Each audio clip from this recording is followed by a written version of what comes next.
Hi, Cherida. We're so glad that you're here. Thank you so much for putting together this presentation for us. We're really excited to learn about Goa.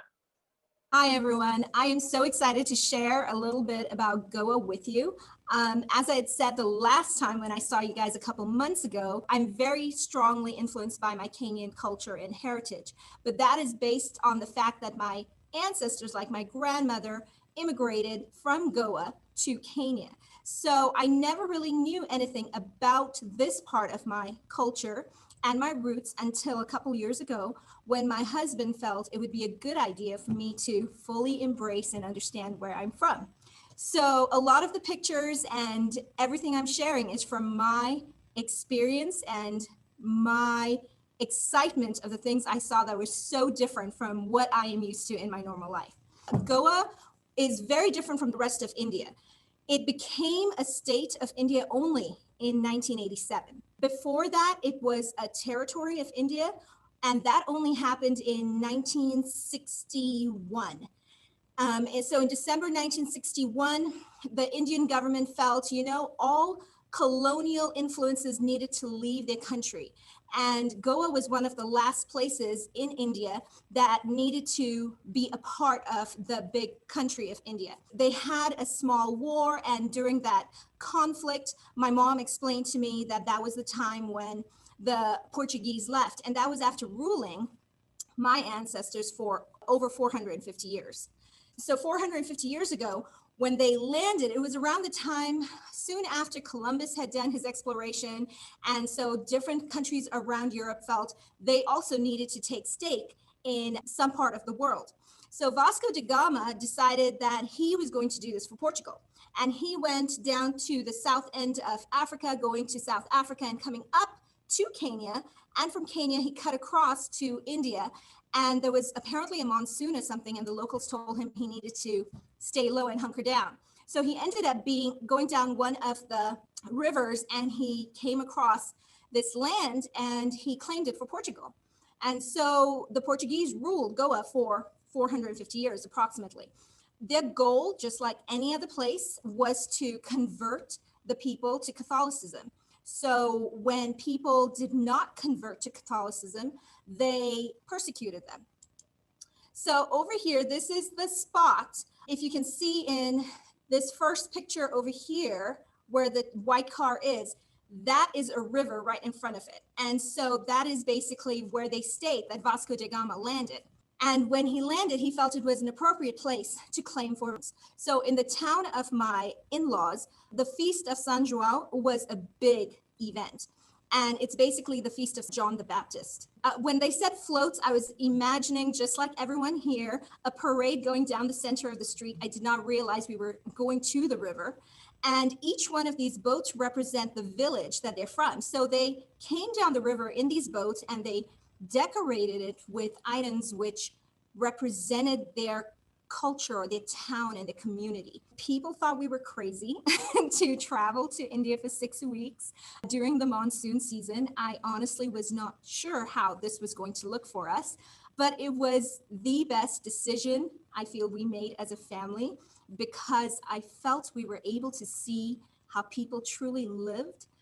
So we went to this place called Ancestral Goa, where I had the opportunity to see how people probably covered themselves during the monsoon season. Palm trees are everywhere, coconut trees are everywhere.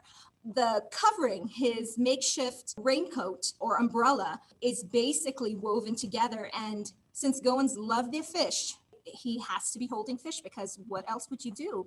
I mean, they go to the river or the ocean after breakfast to go get their fish for lunch. And then they go back after their afternoon nap to go and get their fish for dinner. So here are some things that we experienced in village life, which was really exciting. So this gentleman in the tree, I do not know if you can see him, but I was taking a walk and I decided I wanted to explore this village that I was going to be at for the 6 weeks of my life.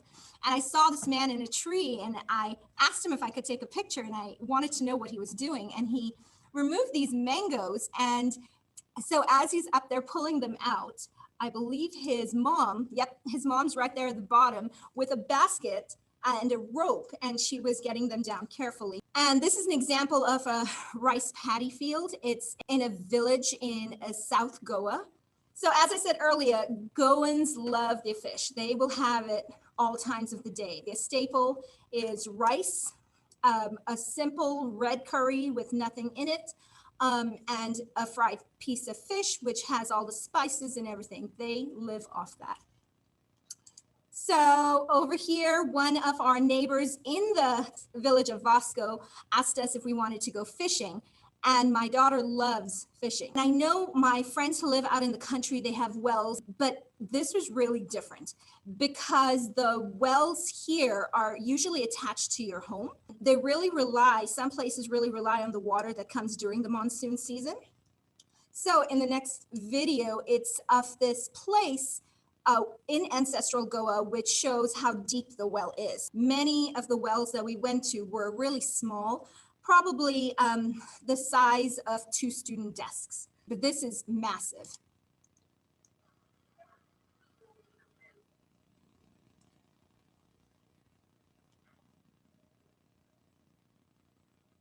And of course, it was raining.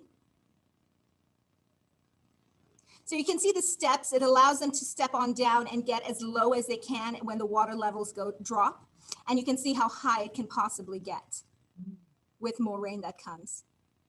I did not know that they used a lot of Portuguese words. I knew that my last name's Portuguese, but I'd never really made the connection of how things were connected even to our food. So across Goa, they love their pau, which is just bread rolls. I became really conditioned to the sound of the boy delivering the pau every day. And I would hear the sound and I would just stop what I was doing just to go and see where he was. And of course, we have our cow that happens to be in the video as well. And they just walk the streets? The cows, yes. I never saw one animal get hurt while I was there. It was impressive.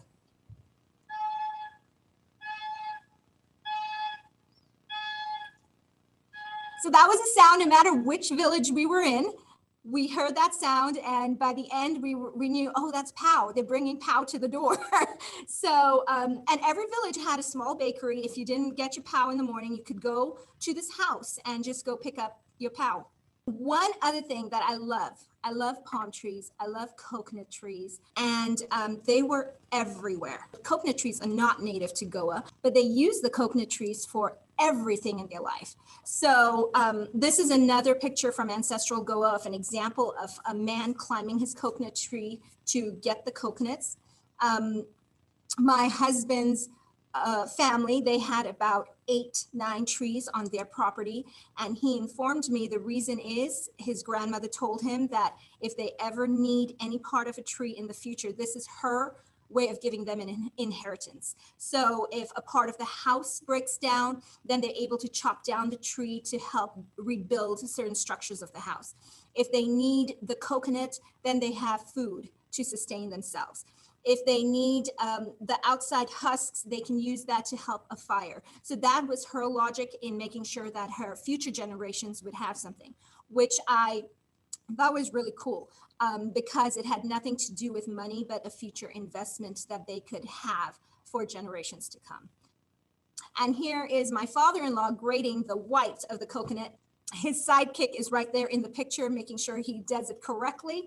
What they would do from this is make coconut milk, which would then be used for coconut curry or for any coconut chutney. Or they also sprinkle it in their cooked vegetables. So they use coconut liberally in every part of their life. So I thought this was really another cool part. So in every village, they have a school. And this happens to be the school that my mother went to. So I was really excited to see the school and see what it had to offer. This is an example of their classroom. I was told this was the 2nd grade classroom my mom was in when she was little. And these are probably the same desks that they had back then. This was a sleeping quarters. So they had, it isn't like, this was a boarding school, but it isn't like how boarding schools are here in America. This was for the children who could not travel far to their village. So my mom's village was an hour and a half away in modern transportation. So she explained that it took like a whole day's travel when she was a kid. So she and her sister stayed here and they only went home on their holidays. This is the garden. My mom told me that she and her sisters planted they helped plant this garden. This garden has been around for quite a few decades. That's beautiful. Is it flowers or vegetables or? Vegetables.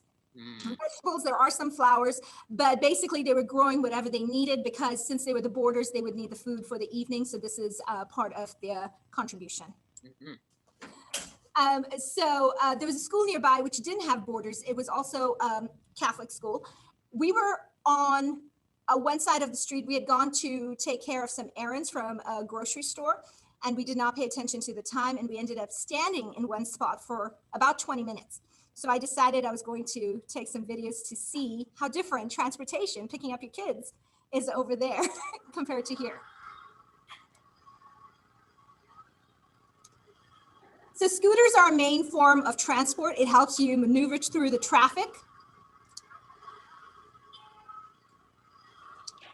And while I was taking a video of this, I was looking to see how many kids were stacked on one scooter. That was what I was most excited about seeing. But I think in the next video, it shows there's, I think, a couple which had at least 3. Oh, 4. There we go, 4. Wow. 3 plus the adult, 4. Yes, 3 plus the adult.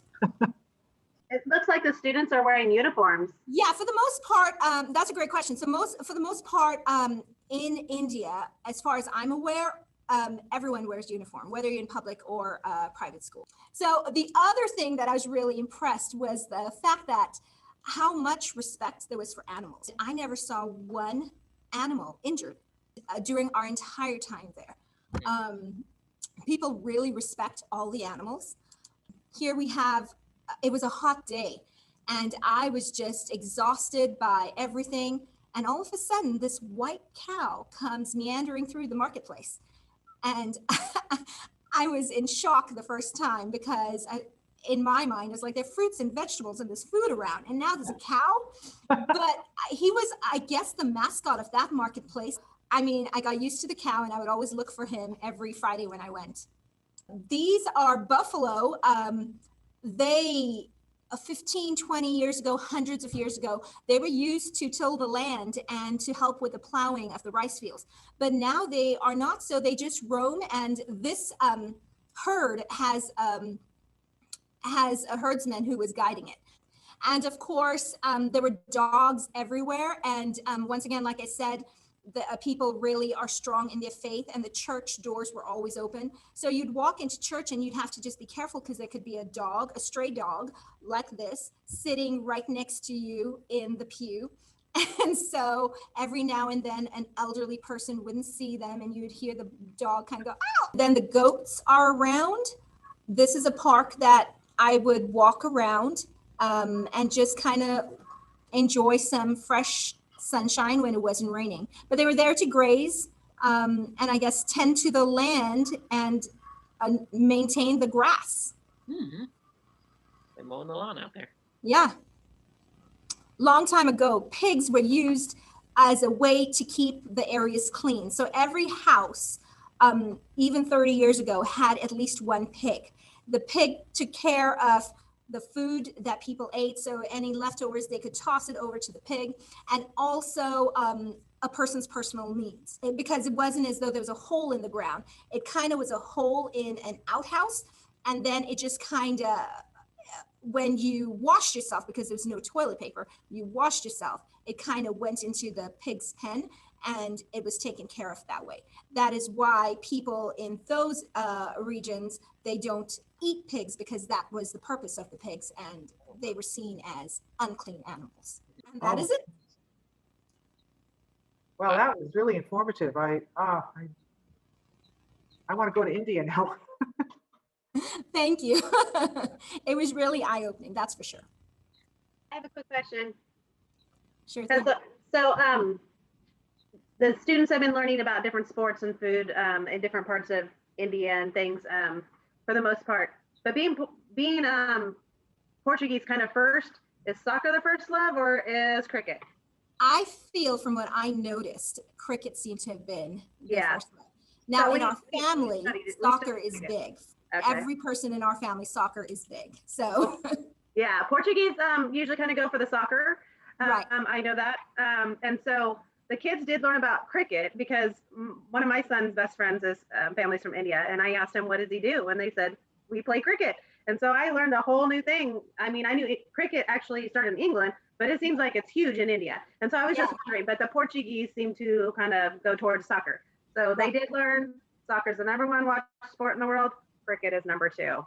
That's right, because overall India was highly influenced by the English. So, but Goa was the only one that was influenced by the Portuguese.